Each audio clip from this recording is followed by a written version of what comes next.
In the early morning light of Harlem streets, a hurt man crawled out from a basement. His body ached with pain. He held a bloody playing card. This card would scare even the toughest mobster. It made them rethink chasing power. It marked the rise of a legend. This man's smart mind turned death into strength. This story shows results of bold moves.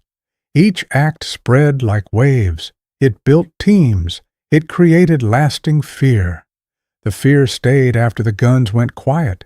It proved one man's rules could change a whole neighborhood. The sun rose on February 14th, 1933. Marty Delaney dragged himself from the Cotton Club basement. His ribs cracked. His hands shook. He clutched the Ace of Spades. It was smeared with blood. The blood came from a massacre. It killed 11 of Dutch Schultz's top killers. This showed the true danger of challenging Harlem's protector. Marty joined a kill squad, 12 men total. They included Tommy the Executioner, Vento, and Ice Pick Delaney himself. Dutch picked them for their deadly skills. They had over 40 kills together under Dutch.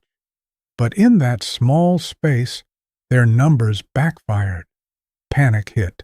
Wrong choices caused chaos. Hours earlier, Harlem slept under the Great Depression.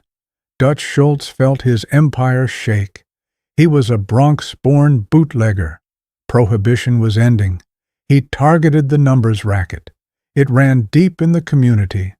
This illegal lottery let a nickel bet win $50. It gave hope to families on $7 a week. Dutch was German-Jewish. He fought up in New York's crime world. He saw Harlem as money to grab, not a place of culture. Cash flowed from poor hands to local bosses, like Madame Stephanie St. Clair. She was a strong Caribbean immigrant. She built her empire with pure will. Her loyal enforcer was Ellsworth Bumpy Johnson.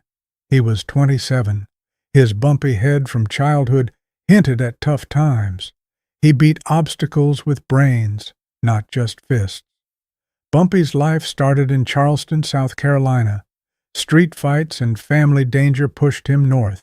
He was 10. His brother's clash with a white man forced the move. They landed in Harlem. It buzzed with Renaissance energy.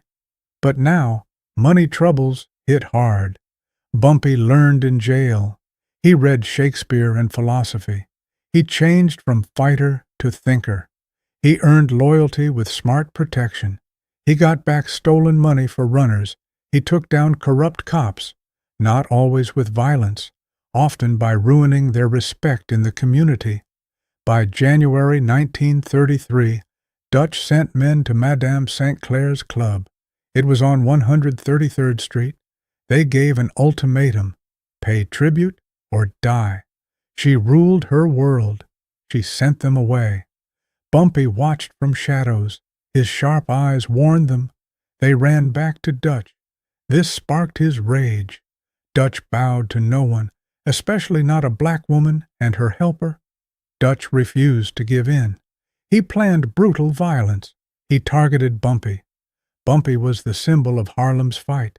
He set a trap on Valentine's Day. The date was ironic. Love turned to death.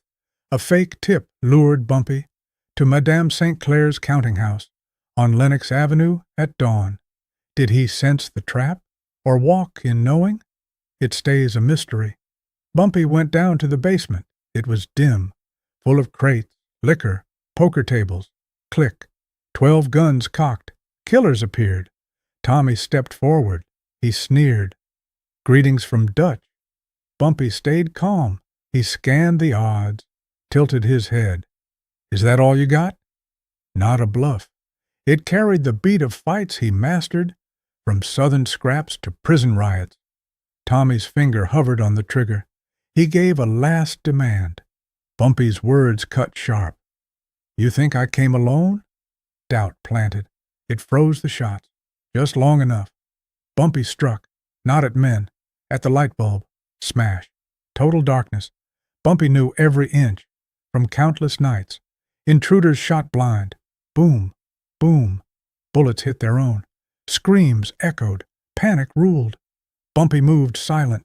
He used hands, used surroundings. Snap, crack. He turned fear against them. The brutal fight lasted minutes.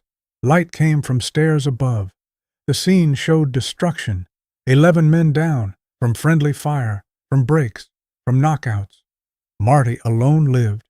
He slumped on the wall. Bumpy spared him on purpose, to carry a message. Then Bumpy vanished into night. Marty climbed slow, in agony. He took a cab to Arthur Avenue, to Dutch's social club. Men ate breakfast, read papers. Dutch saw Marty freeze. He demanded answers. Marty gave the bloody card and the warning. Harlem ain't for sale. More attacks mean more cards. Building a deck of doom. The room tensed, waited for revenge. Dutch stared long, then burned the card. He gave up, saw the mistake. Fighting a man backed by his neighborhood, they'd die for beliefs. Bumpy's brains beat greed. Numbers profit seemed small, compared to the cost.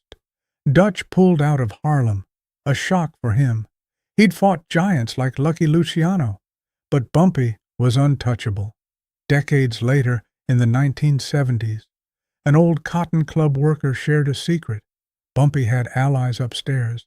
They sealed the door, trapped the killers. Bumpy could kill all 12, but chose mercy for one, to humiliate Dutch, not escalate war. Strategy beat slaughter. It ended fights better. True or myth? The result stayed. Dutch never returned. Bumpy ruled 35 years. He protected Harlem, with brains and loyalty. A framed Ace of Spades hung in his office. It stood for respect won through strength.